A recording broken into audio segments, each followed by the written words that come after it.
हैं कि झारखंड टैग जो है, जो आज से एप्लीकेशन फॉर्म स्टार्ट हो गई है, उसके बारे में डिस्कस करेंगे। सिलेबस के बारे में डिस्कस करेंगे। एलिजिबिलिटी क्राइटेरिया क्या होता है, कौन कौन फॉर्म फिल कर सकते हैं, अदर स्टेट वाले फॉर्म फिल कर सकते नहीं कर सकते, इन सारे क्वेश्चन पर हम डिस्कस करेंगे। हर एक पॉइंट क्लियर करने की कोशिश करूँगी। जो बच्चे अगर झारखंड टैग फॉर्म फिल करना चाहते हैं तो इन पॉइंट्स को फॉर्म फिल करते समय ध्यान रखना है। तो हम स्टार्ट करते हैं विदाउट टाइम न वेस्ट करते हुए। सबसे पहला कि झारखंड टैग 8 साल बाद आया है। 8 साल बाद इसकी जो है एक एलिजिबिलिटी टेस्ट हो रहा है, जो हमें देना होगा। जैसे हम सीटेट पेपर देते हैं उसी तरीके से ये भी पेपर देना है। और इसके बाद क्या होगा हम सारा डिस्कस करेंगे। देखिए, सबसे पहला तो है इसमें जो है स्टार्टिंग फॉर्म फिल डेट करने की स्टार्टिंग डेट है, आज से ही शुरू हो गई है। आज है हमारी जो डेट, आज से ही स्टार्ट होगी, यानी कि 23 जुलाई है जिसमें हमें फॉर्म फिल करना है आज से ही। इसकी जो लास्ट डेट है वो मैं आपको बता देती हूँ। इसकी लास्ट डेट है हमारी जो है वो 22 अगस्त है। 22 अगस्त तक हम फॉर्म फिल कर सकते हैं। इसका जो एग्ज़ाम है कब होगा, वो सितंबर मंथ में होगा। सितंबर, यानी कि आपको मुश्किल से 1 मंथ भी समय नहीं मिला है। 1 मंथ में ही आपको ये तैयारी करनी है और इस पेपर को क्रैक करना है। जिस तरीके से हम सीटेक एग्ज़ाम देते हैं उसी तरीके से जेटेक एग्ज़ाम हो रहा है। इस एग्ज़ाम जो होगा वो हमारा ऑनलाइन एग्ज़ाम होगा। एग्ज़ाम पैटर्न ये डिस्कस कर लेते हैं। हमारा जो एग्ज़ाम होगा वो ऑनलाइन एग्ज़ाम मोड होगा, एग्ज़ाम होगा, जिसमें हमें क्या क्या चीज़ें ध्यान रखनी है। देखिए, एलिजिबिलिटी क्राइटेरिया की बात करूँ तो पेपर 1 और पेपर 2 की बात करें हम, तो पेपर 1 में हमारा जो है यहाँ पे पीआरटी होता है, और जो पेपर 2 होता है वो हमें टीजी की लेवल तक देना होता है, जिसमें हमारी 1st to 5th क्लास होती है। Second thing 6th to 8th class. हम इसके बारे में डिस्कस करते हैं कि हमारे जिन बच्चों ने जेबीटी किया हुआ है, यानी कि डिप्लोमा किया हुआ है, जेबीटी किया हुआ है या डीएलएड किया हुआ है, वो ये फॉर्म फिल कर सकते हैं, जो 12th के बाद होता है। ठीक है, इसमें क्या है, इसमें बीएड वाले ही फॉर्म फिल कर सकते हैं। पेपर 2 जो होता है, जो ग्रेजुएशन के बाद हम करते हैं, उसमें ध्यान रखना है। ये एलिजिबिलिटी क्राइटेरिया, वही बच्चे इसको अप्लाई फॉर्म को फिल कर सकते हैं। यानी कि this is form is apply for the PRT and TGT subject for and qualified, यानी complete you have to complete your JBT and DLED and BEd and graduation plus 12th पास। ठीक है, ये अगर आपका कंप्लीट है तो ही फॉर्म फिल कर सकते हैं, अदरवाइज नहीं कर सकते। अब सेकंड क्वेश्चन आता है कि अदर स्टेट वाले इसको फॉर्म को फिल कर सकते हैं नहीं कर सकते। Yes, of course other state वाले you have to form fill is other state. Other state में अगर आपको कहाँ से क्या काउंट करेगा, जनरल में काउंट किया जाएगा, तो जनरल की फीस को जरूर ध्यान रखें। इन दोनों की फीस में 1500 या 1600 है पर पर्सन। जो पर्स अगर हम करें तो 800 कुछ है समथिंग। इसकी जो डिटेल है वो मैं टेलीग्राम पर दे दूंगी, आप जाकर उस डिटेल को पढ़ लेना कि इसमें क्या क्या चीज़ें हैं। ये बता दिए कि अदर स्टेट वाले भी फॉर्म फिल कर सकते हैं इस एग्जाम को देने के। ये एक तरीके के एलिजिबिलिटी क्राइटेरिया, जैसे सीटेक पेपर होता है उसी तरीके से हम ये पेपर देने के बाद हमें क्या मिलेगा, इसके बाद हमारी शिक्षक भर्ती आने वाली है 24,000 समथिंग आने वाली, प्लस भी हो सकती है, ये वैकेंसी आ रही है। इसकी अपॉर्चुनिटी के लिए सबसे पहले ये पेपर देना होगा। जेटेक यानी कि झारखंड टेक अगर आपका क्लियर हो जाता है उसके बाद ही आप ये फॉर्म फिल करने के अप्लाई कर सकते हैं, यानी कि एग्जाम शिक्षक भर्ती के लिए दे सकते हैं। अदरवाइज अगर ये क्लियर नहीं होता तो नहीं दे सकते। अब यहाँ पे बात आती है माइंड में कहीं ना कहीं, जिन बच्चों का सीटेक क्लियर है क्या ये फॉर्म फिल कर सकते हैं? हाँ कर सकते हैं, ऑफकोर्स ये फॉर्म भी फिल कर सकते हैं, वो उनकी मर्जी है। लेकिन यहाँ पे इन्होंने क्या कर दिया है कि अदर स्टेट, अगर आपका सीटेक है लेकिन आपने ये पेपर भी देना पड़ेगा अगर झारखंड में आपको वैकेंसी यानी जॉब चाहिए। झारखंड जेटेक के लिए आपको ये झारखंड टेक के लिए आपको ये फॉर्म फिल ही करना पड़ेगा। ये क्वालिफाइड एग्जाम है, इसमें बहुत ज़्यादा होपलेस होने की जरूरत नहीं है।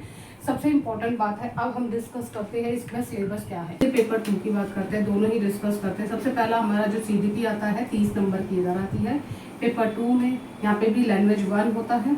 ठीक है, यहाँ पे थोड़ा सा ट्विस्ट करा हुआ है इन्होंने इस बार लैंग्वेज 2 में भी। ठीक है, हमारा जो लैंग्वेज 1 है, लैंग्वेज 2 भी 30 मार्क्स का होता है, ये भी 30 मार्क्स का है। 4 हमारा जो है इन्होंने क्या है मैथ्स, जो हमारा 30 मार्क्स का होता है। उसके बाद इन्होंने ईवीएस की जगह नाम चेंज कर दिया, जीएस कर दिया, वो भी हमारा 30 मार्क्स का होगा। This is the syllabus for PRT, यानी पीआरटी यानी पेपर 1 के लिए बात कर रहे हैं हम, जो देना चाहते हैं पेपर 1। इसके लिए यहाँ पे भी 2 पार्टीशन किया गया है। यहाँ पे लैंग्वेज 1 में 15 नंबर और 15 नंबर। ठीक है, ये अब हम बाद में डिस्कस करेंगे। सेम पेपर 2 की बात करते हैं। पेपर 2 में हमारा जो सीडीपी लेवल है वो भी हमारा सेम यही होगा 30 मार्क्स का। पेपर 2 हमारा जो लैंग्वेज 1 है वो हमारा 30 मार्क्स का। लैंग्वेज 1 और लैंग्वेज 2 भी हमारा 30 मार्क्स का होगा।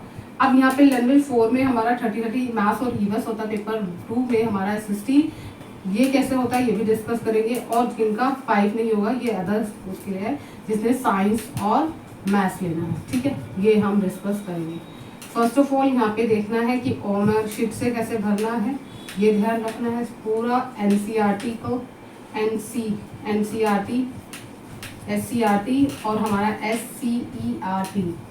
अब ये देखिए, अब सबसे पहले डिस्कस करते हैं ये PRT पेपर 1 के लिए। देखो CDP आपने CTEC के पेपर में 100 टाइम्स पढ़ रखी है, जिसमें हमारा पियाजे की थ्योरी, लीव-वेगोस्टी की थ्योरी, ग्रोथ एंड डेवलपमेंट और इन्वायरमेंट एंड आपका हेरिडिटी हो गया, फिर सोशलाइजेशन हो गया, फिर NLP हो गया, फिर यहाँ पे RTI 2009 हो गया, उसके बाद हमारा असेसमेंट ऑफ लर्निंग, मूल्यांकन रिवोल्यूशन क्या हो गया, CCE क्या हो गया। तो ये सारी चीज़ें यहीं पर ही भी सेम पूछी जाएगी आपसे, जो CDP में अब तक आपसे पूछा है, और ये होगा 30 मार्क्स का। अब बात करते हैं लैंग्वेज 2 की। देखिए लैंग्वेज 2 में इन्होंने क्या ट्विस्ट करा है, ध्यान रखिए।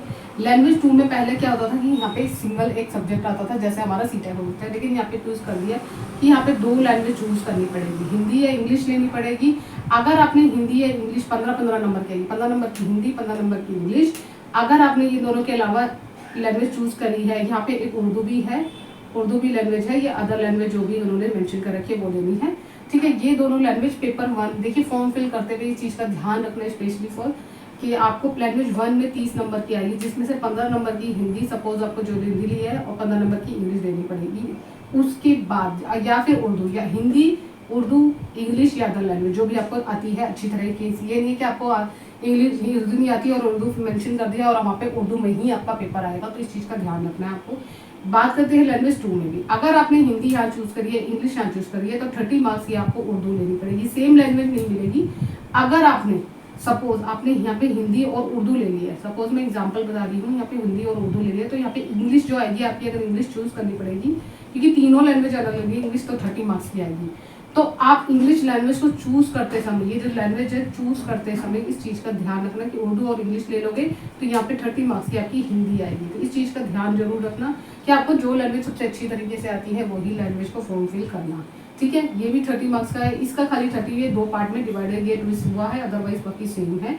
मैथ्स में भी सेम 30 मार्क्स की आया है। ईवीएस की जगह इन्होंने हमें जनरल साइंस कर दी। जनरल साइंस यानी कि 1st to 5th क्लास के बच्चे अगर पेपर दे रहे हैं, आप लोग दे रहे हो, तो आपको उसी पैटर्न में देना है कि आप इस टॉपिक को देखते ही या इसमें जीएस दे दिया तो बहुत सारा पढ़ना पड़ेगा, नहीं, आपको जनरल साइंस ही पढ़नी पड़ेगी, जो है पर्यावरण, इन्वायरमेंट है और उससे रिलेटेड जो टॉपिक है वो सारे 1st to 5th क्लास की जो NCERT, जो इनकी झारखंड की बुक होती है SCERT, उस बुक को फॉलो करना है, उसको पढ़ना जरूरी है।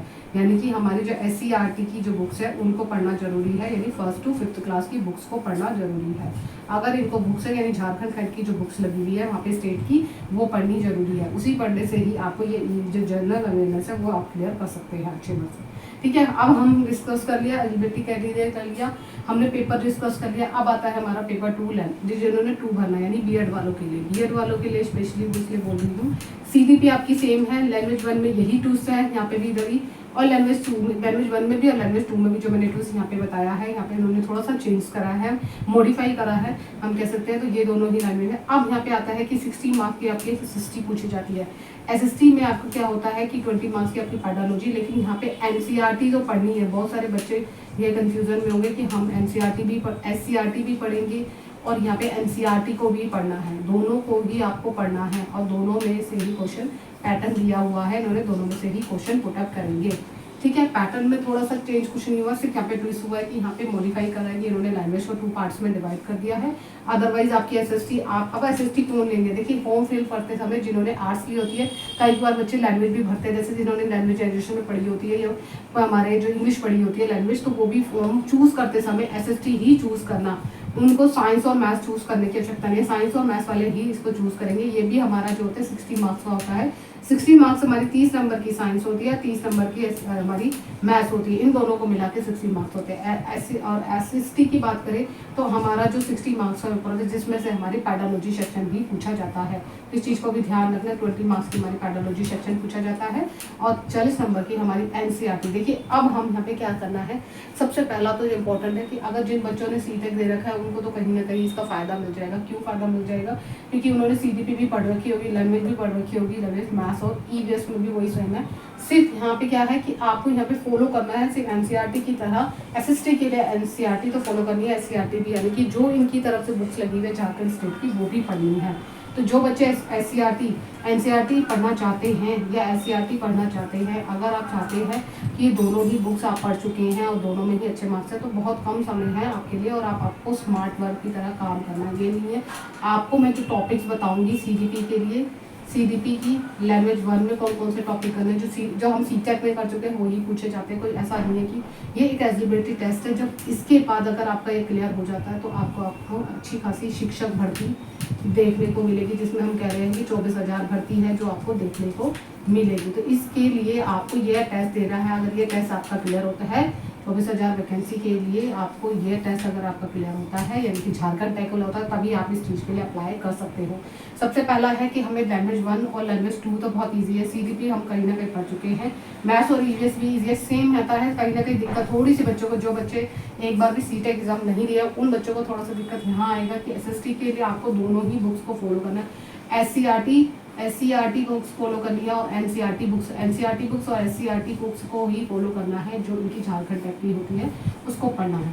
देखिए पढ़ने के लिए है आपका अपना खुद से टाइम टेबल। देखिए सबसे पहला इंपॉर्टेंट है कि हमने डिस्कस कर लिया कि किस किस स्टॉल में, और इसका जो ऑनलाइन शीट में पेपर होगा, ऑनलाइन पेपर हो सकता है, ऑनलाइन पेपर होगा। और इसके लिए आपको क्या करना है, तैयारी कैसे करनी है। सबसे पहला क्या है कि आज अगर हम स्मार्ट वर्क करें तो आपको देखना है कि प्रीवियस ईयर में जितने बार पेपर आया था सीडीपी में, देखना कौन कौन से टॉपिक आए थे। सबसे पहला वो चूज करना है, ठीक है।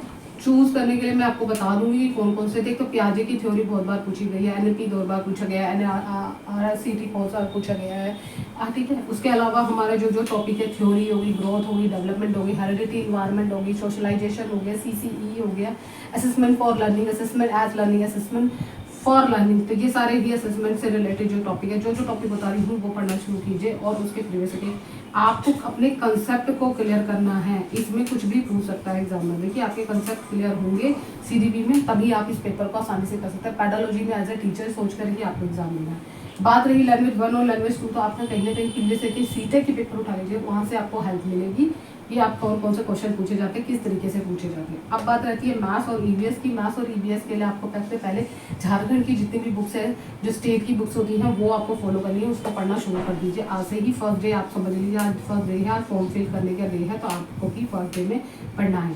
दिक्कत कहाँ आएगी, ये टॉपिक आप आसानी से, एसएसटी में कहीं ना कहीं आपको दोनों ही एनसीईआरटी को भी फॉलो करना है प्लस एससीईआरटी को भी फॉलो करना है। तो यहाँ पे दोनों ही आपको पढ़ने हैं। जो फर्स्ट टाइम दे रहा होगा उनके लिए दिक्कत नहीं है। अगर आप फर्स्ट डे से ही क्लासेस स्टार्ट करेंगे, अगर आप मुझे कमेंट्स बॉक्स में कमेंट्स करेंगे जितने ही कि मैं झारखंड की तैयारी कराऊँ, तो जितने बच्चे मुझे कमेंट्स करेंगे मैं उसके आपको झारखंड की तैयारी कराऊंगी। और इसमें से रिलेटेड एसएसटी की सपोर्ट तैयारी हम जरूर करेंगे, क्योंकि बहुत बच्चे कहीं ना कहीं बच्चों को यहाँ पे दिक्कत आने वाली है, थोड़ी सी दिक्कत आई है। जिन्होंने पहले से एनसीईआरटी पढ़ा है उनको तो कोई दिक्कत नहीं है, क्योंकि और है एससीईआरटी की है, उसके जो भी हम पढ़ेंगे, अगर आप मुझे कमेंट्स ज़्यादा से ज़्यादा बच्चे करेंगे, अगर कमेंट्स करेंगे तो मैं हर एक टॉपिक को, जैसे आप माने सपोज आज फर्स्ट डे है तो आप सबसे पहले ज्योग्राफी उठा लीजिए, क्योंकि ज्योग्राफी आपके लिए कहीं ना कहीं ईजी रहेगी। फिर सिविक्स, अगर आपको लगता है कि हाँ मेरा इंटरेस्ट हिस्ट्री में है तो हिस्ट्री उठाइए बुक्स और पढ़ना शुरू कीजिए। उसके अपने मेन हेडलाइन के नोट्स बनाइए।